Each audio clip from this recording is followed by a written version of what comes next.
kita bernama siapa ni? Juliana. Katanya di sini, Casey, saya ada... katanya saya ada memiliki sesuatu dan barang ini adalah barang yang diberikan kepada saya oleh arwah datuk saya.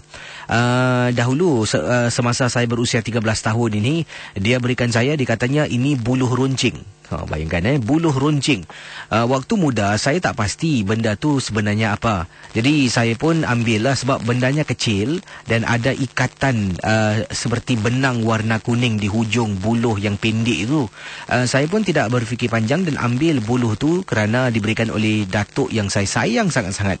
Sampailah 2 tahun yang lalu di mana dia meninggal dunia, dan kemudian saya teringat dia berikan sesuatu.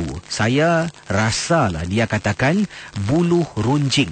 Jadi saya ingin tanya kepada pendengar, sebenarnya apakah yang dimaksudkan dengan buluh runcing? Saya masih simpan buluh itu. Kalau Casey nak tengok, mungkin satu hari saya boleh petik gambar dan hantarkan kepada Casey buluh tersebut. Jadi mungkin para pendengar Ria 897 boleh beritahu apakah sebenarnya tujuan buluh runcing yang diberi oleh arwah datuknya Juliana. Dia masih simpan dan katanya di sini, perkara ini Casey saya rahsiakan. Ibu, bapa, adik-beradik, makcik, pakcik semua tak tahu. Saya masih simpan. Kalau barang tu baik, saya simpan. Tapi kalau mungkin maklum balas yang diberikan oleh pendengar-pendengar tak baik, saya akan tidak teragak-agak untuk membuang buluh tersebut. Terima kasih. Baik, kita